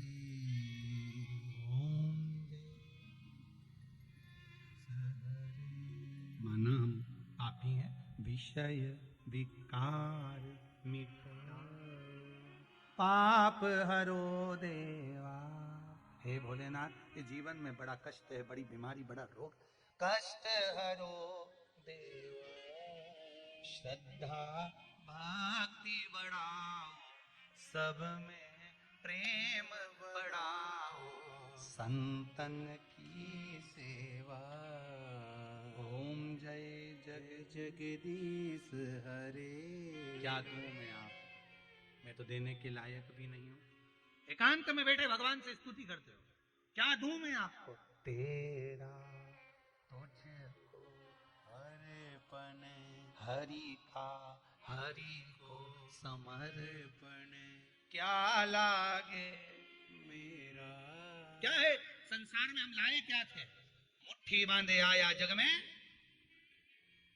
हाथ पसारे जाएगा, ये दुनिया के लोग कहते हैं, शिव महापुराण नहीं कहती कि हाथ पसारे जाएगा। शिव पुराण तो कहती है मुट्ठी बांधे आया जग में, झोली भर ले जाएगा। क्या, जो तूने भजन करा, कीर्तन करा, दान करा, पुण्य करा, सत्संग करा, इसका पुण्य तेरे साथ जाएगा, खाली नहीं जाएगा। जो तूने करा है वो जाएगा। ये लाइन गड़बड़ है कि मुट्ठी बांधे आया जग में, हाथ पसारे जाएगा। फिर अपना पुण्य कौन लेके जाएगा, भेरू कौन दूसरा लेकर जाएगा। अपना पुण्य अपन लेकर जाएंगे, अपना पाप अपन लेकर जाएंगे, अपना सत्कर्म अपने साथ जाएगा, अपना कर्म अपने साथ जाएगा। पुण्य करा है तो पुण्य साथ जाएगा, पाप करा है पाप साथ जाएगा, कुछ दूसरा सामान नहीं जाएगा। जिस समय पर मुर्दे को रस्सी से बांधा जाता है, वो रस्सी नहीं होती, हमारा पाप और पुण्य बांधा जाता है कि ये तेरे साथ जा रहा है। पाप और पुण्य बांधा जाता है, ये तेरे साथ जा रहा है। तेरा करा गया दान, तेरा करा गया सत्कर्म, तेरा करा गया पुण्य तेरे साथ में जा रहा है, कोई दूसरा नहीं, तेरा करा। पार्वती मैया ने तब साधना कर शिव जी को प्राप्त कर लिया। शंकर भगवान ने परीक्षा ली, बार बार परीक्षा ली, पार्वती सब परीक्षा में पास हो गई। आता है जीवन में, हारना मती। किसी एग्जाम में बैठ रहे हो, कॉम्पिटिशन एग्जाम में बैठ रहे हो, किसी परीक्षा में बैठ रहे हो, हारना मती। एक बार हार गए, दूसरी बार हार गए, तीसरी बार शंकर भगवान पर विश्वास करना। कच्चा दूध लेना गाय का, थोड़ी सी काली मिर्च उसमें मिला लेना, शिव जी को समर्पित करना, एक लोटा पानी चढ़ाना, अपना नाम गोत्र बोलकर शिव जी से विनती कर एग्जाम में बैठ जाना, बाबा पास कर देगा, पक्का है। उस पर विश्वास रखकर जाना, उस पर भरोसा रखकर जाना। करो भगवान का एक क्रम, अपने जीवन में उतारो।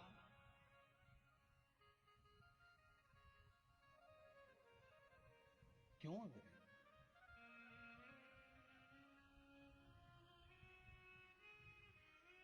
भगवान से विनती करो, निवेदन करो, अर्चना करो, चाकरी करो, शिव की स्तुति करो। महाराज पार्वती मैया नहीं आ रही, आखिरी में भगवान शंकर मिले, शिव जी मिले। ऐसा नहीं कि शिव नहीं मिले, आप हिम्मत मत हारो, मिलेगा मेरा भोला। बस उसको पाना एक लक्ष्य तक। काहे बटोरे कंकर पत्थर, जब हीरा मिला कोहिनूर, भजन करो भोला मिलेगा जरूर। वो मिलेगा जरूर, ऐसा नहीं हो सकता कि नहीं मिलेगा। उसको प्राप्ति करने का एक साधन हमारे पास में होना चाहिए, मिलेगा। क्यों नहीं? एक बालक ने लिखा है, ब्राह्मण का बालक है, 18 वर्ष की आयु है, गुरुदेव मैं कुछ आपसे सीखना। बिल्कुल आओ, कुछ पूछना है आपको, मना नहीं है। उसने नाम तो नहीं लिखा है, पर लिखा है कि व्हाट्सएप पे मैंने लिख के डाला भी है, पर बेटा व्हाट्सएप हम नहीं चलाते, वो व्हाट्सएप जो है ऑफिस में लिख के डाला होगा, तो ऑफिस में पहुंचा होगा, वहां से सूचना हमारे पास नहीं आती। आप आकाश जी या आशीष जी यहाँ पर आए हुए हैं, आप उनको अपना नंबर देना और कुछ बात करना है तो आशीष जी आकाश जी से कर लेना, वो आपको मिलवा देंगे, कोई दिक्कत नहीं।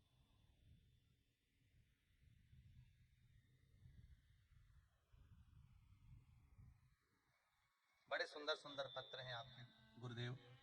3 साल से मैं आपके पावन शिव महापुराण की कथा सुन रही हूँ। शिमला देवी हैं कोई, इन्होंने पत्र लिखा है, देव हरा से आई हैं। कहाँ बैठी हैं? कहीं बैठी हो तो हाथ का इशारा कर देना। अच्छा, इधर बैठी हुई है। आपने लिखा है गुरुदेव, 3 साल से जुड़ी हुई हूँ। पहले आप माइक देंगे उनको, माइक दो।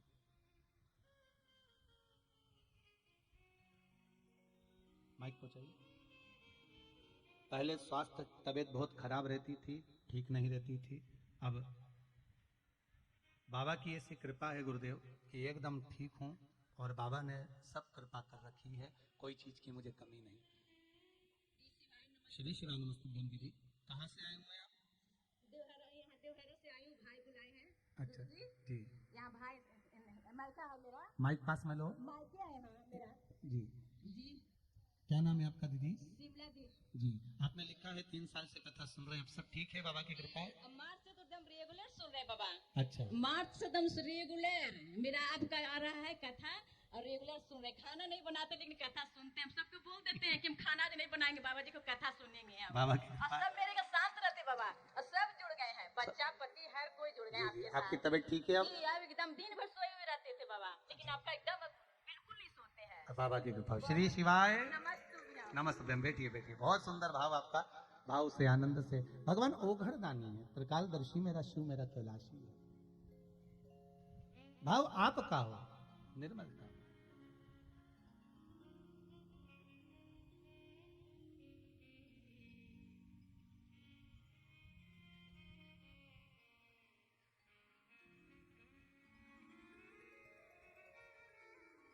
एक पत्र और आया है, रोशन कुमार जी मधेपुरा जिला से आए हैं। कहाँ पर हैं रोशन कुमार जी?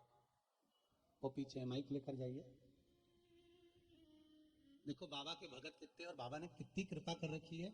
उन भक्तों के मुख से सुनने में बाबा के गुणगान को बड़ा आनंद आता है। कई लोग सोचते होंगे गुरुजी ये माइक देकर क्यों बुलवाते? बाबा अगर दिया है, अगर कोई हमारा पड़ोसी हमको एक कटोरी शक्कर देता तो हम 25 बार कह देते शक्कर दी है। एक चाय की पत्ती कोई दे देता, चाय की पत्ती पड़ोसन ने दिया। मेरे बाबा ने कितना दिया है, मेरे बाबा की कृपा कितनी है, वो समझने वाली बात है। हर हर श्री शिवाय नमस्तुभ्यम। श्री शिवाय नमस्तुभ्यम। गुरुदेव के चरणों में प्रणाम। जी, कहाँ से आए हैं रोशन? मधेपुरा जिला से आए हैं बाबा। जी बाबा 3:10 में गाड़ी था कोसी, वो टिकट नहीं मिल रहा था आज, फिर भी बिना टिकट का ही आ गए, लेकिन टीटी कहीं नहीं चेक किए, लेकिन यहाँ गया उतरे, अभी 10 मिनट पहले यहाँ पहुंचे हैं बाबा। बाबा की कृपा हो। कृपा। बड़ा सोचे टीसी आपके नहीं साथ चल रहा था जी। बड़ा टीसी आपके साथ चल रहा था। जी, और बोलिए। आपका कथा गुरुदेव हम मोबाइल पे एनी टाइम सुनते रहते। एक मेरा छोटा सा दुकान है, उस पे सबको घर में आदत लगा दी है सुनने का, और जब से सुने हैं पूरा एनर्जी भर गया। जो भी काम नहीं होने का वो भी हो जाता है। हो जाता है ना जी। बस बाबा की कृपा। आपने लिखा है बाबा ने दुकान मकान। और बगल में हम अपने कलानंद बाबा हैं, साथ में इनको भी लाए हैं। बगल में मेरा शिव मंदिर है सिंहेश्वर नाथ का, वहाँ रोज हम 4:30 बजे मंदिर पहुंच जाते हैं प्रत्येक दिन बाबा। महाराज जी। शिवलिंग का लाए हैं आपको देने के लिए बाबा, एक तस्वीर बाबा का, कि जरूर, जरूर हम लेना। अपने पैसा से बाबा का कथा एक बार वहाँ बाबा के प्रांगण में करवा सके। बाबा की कृपा हो। आपके साथ जो ब्राह्मण देवता हैं उनके चरणों को नमन करता हूँ, प्रणाम करता हूँ, जो आप भाव से बाबा का चित्रपट लेकर आए हैं। आपने लिखा है इसमें कि बाबा ने खूब दिया है मुझे, लाखों रुपए बाबा देता है, खूब आनंद में प्रदान करता है, कोई कमी नहीं रखी। मेरा बाबा ऐसा ही भंडार भरे। जी बाबा, 5 साल में बाबा ने 2200 रुपया का हम नौकरी करते थे, जो अभी लगभग 10 लाख का जमीन, 15 लाख का घर और 5 लाख का कार और 10 लाख का दुकान अपना हो गया। जय हो जय हो। बस यही बाबा की कृपा हो। कहाँ 2200 रुपये महीना की नौकरी थी और कहाँ बाबा ने सब कुछ दिया। विनती कर कर जाना, कथा में आयो ना, मैंने फिर कहा है शेर घाटी वालों के तो भाग्य हैं। अगर ये 7 दिन शिव महापुराण की कथा में आकर बैठ गया और दिल से मांग लिया, 3 महीने बाद बाबा क्या क्या देगा ये तो बाबा ही जान सकता है। उसका विश्वास पूर्ण रखिएगा, बस भरोसा दृढ़ रखिएगा। विराजिए श्री शिवाय नमस्तुभ्यम। शिवाय मैं नमस्तुभ्यम, चित्र हर हर महादेव।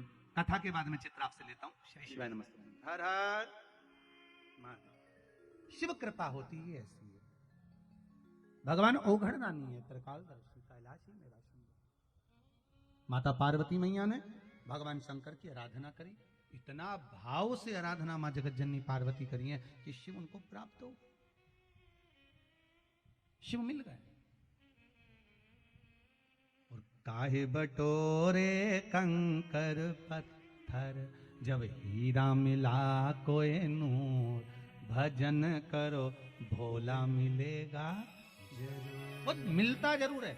हमारे हृदय से, हमारी चित्त से, हमारी वृत्ति से हम जिस भाव से भगवान को रिझाने का प्रयास करेंगे, शिव हमारे सम्मुख में होगा, शंकर हमारे सामने होगा। दिखता नहीं है वो। फिर वही वाली बात हो गई महाराज, तेरे दरबार की बाबा निराली शान देखी है, तुझे देते नहीं देखा, पर झोली भरी देखी। वो आता नहीं, सामने प्रकट होता नहीं, सम्मुख में आता नहीं, पर कब दे देता है, कैसे दे देता है, कैसे प्रदान कर देता है, ये उसके ऊपर। कब कैसे देगा ये वो जान, कब कैसे देगा ये उसके ऊपर है। पार्वती मैया को शिव मिले, शंकर भगवान ओघड़दानी कैलाश लेकर गए पार्वती जी को। सुंदर मंगल विवाह होने के बाद जब कैलाश पर पहुंचे, भगवान शंकर के तेज पुंज से षडानंद कार्तिकेय का प्रागट्य हुआ, और षडानंद कार्तिकेय तारकासुर के संहार के लिए प्रगटे, तारकासुर के संहार के लिए प्रगटे, माता पिता के उद्धार के लिए, माता पिता को परमात्मा की शरणागति का सुख देने के लिए, माता पिता को जीवन में सुख प्रदान करने के लिए बेटे का जन्म होता है। बेटे का जन्म केवल प्रॉपर्टी लेने के लिए नहीं होता, केवल धन नहीं। महाराज 20 वर्ष तक माता पिता बेटे को पढ़ाते लिखाते राम बनाने का प्रयास करते हैं, पर 20 दिन की कुसंगति बेटे को रावण बना देती है। मात्र 20 दिन की कुसंगति। इसलिए निवेदन है, जिस गांव में पानी की कमी होती है वहां की फसल बिगड़ जाती है, और जिस घर में संस्कारों की कमी होती है वहां की नस्ल बिगड़ जाती है। उस नस्ल को सुधारना है तो भगवान की कृपा, सत्संग, संकीर्तन, भजन, कीर्तन कराना होगा।